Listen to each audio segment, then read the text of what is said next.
Halo Sobat Islami, selamat datang di Islam History Channel. Pada video kali ini kakak akan mempersembahkan cerita yang menarik mengenai kisah Bilal bin Robah mengumandangkan azan terakhirnya di Madinah. Bilal bin Robah merupakan orang yang memeluk agama Islam saat masih menjadi budak. Bilal termasuk orang yang mengalami kejamnya perbudakan. Ia memiliki postur tubuh yang kurus dengan rambut yang tebal. Abu Bakar yang mengetahui bahwa Bilal terus-menerus disiksa oleh majikannya, bermaksud ingin membebaskannya. Suatu hari Abu Bakar menemui Bilal di bawah terik sinar matahari karena sedang mendapatkan hukuman dari majikannya yang bernama Umayyah. Bilal diikat dan dijemur menghadap matahari di tengah padang pasir yang sangat panas, bahkan dadanya pun ditindih dengan batu yang cukup besar sehingga nafasnya menjadi sesak. Abu Bakar segera mengajukan penawaran kepada Umayyah untuk membeli Bilal. Umayyah cukup terkejut, malah menaikkan harganya berlipat ganda.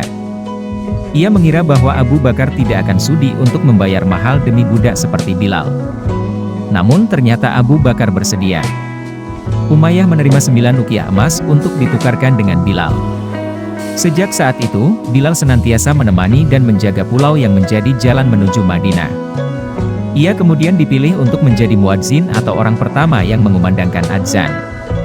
Bilal dipilih karena memiliki suara yang indah dan keras sehingga dapat menjangkau seluruh penjuru Madinah. Hari ketika tiba waktunya bagi kekasih Allah untuk meninggalkan urusan ini, Bilal menjadi tak sanggup lagi mengumandangkan azan. Setiap sampai pada kalimat "Aku bersaksi bahwa Muhammad adalah utusan Allah", ia langsung menangis terseduh-seduh. Begitu pula kaum muslimin yang mendengarnya. Mereka larut dalam tangisan pilu.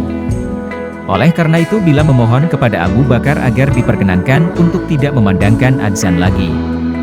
Selain itu, Bilal juga meminta izin untuk keluar dari kota Madinah dengan alasan berjihad di jalan Allah. Setelah sekian lama, Bilal tak kembali untuk mengunjungi Madinah. Pada suatu malam Rasulullah hadir dalam mimpinya. Dalam mimpi itu Rasulullah berkata, "Wahai Bilal, mengapa engkau tak mengunjungiku?" Bilal pun segera terbangun. Tanpa berpikir panjang ia segera mempersiapkan perjalanan kembali ke Madinah. Bilal menangis dan melepas rasa rindu. Hitungan tangisnya itu nampak dua cucu Rasulullah yaitu Hasan dan Husain datang mendekatinya dengan mata berlinang. Bilal yang kian beranjak tua segera memeluk kedua anak lelaki tersebut.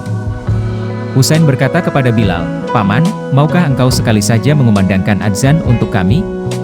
Kami ingin mengenang kakek." Pada saat yang bersamaan, Umar bin Khattab juga sedang melihat pemandangan yang mengharukan itu.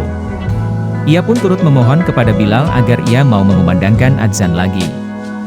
Setelah berpikir sejenak, akhirnya Bilal memenuhi permintaan mereka. Saat waktu sholat tiba, Bilal naik ke tempat di mana ia dahulu biasa mengumandangkan adzan. Saat lafal Allahu Akbar kumandangkan olehnya, mendadak seluruh Madinah senyap. Semua orang terkejut mendengar suara yang telah bertahun-tahun hilang kini telah kembali. Akhirnya mereka semua menangis teringat masa-masa indah dan kejayaan bersama Rasulullah. Di antara mereka, Umar bin Khattab yang menangis paling keras. Itulah adzan pertama dan terakhir bagi Bilal setelah Rasulullah wafat. Nah itu dia adik-adik untuk cerita kali ini, bagaimana pendapat kalian adik-adik? Tulis pendapat kalian di kolom komentar ya, dan jangan lupa untuk like, comment, and subscribe.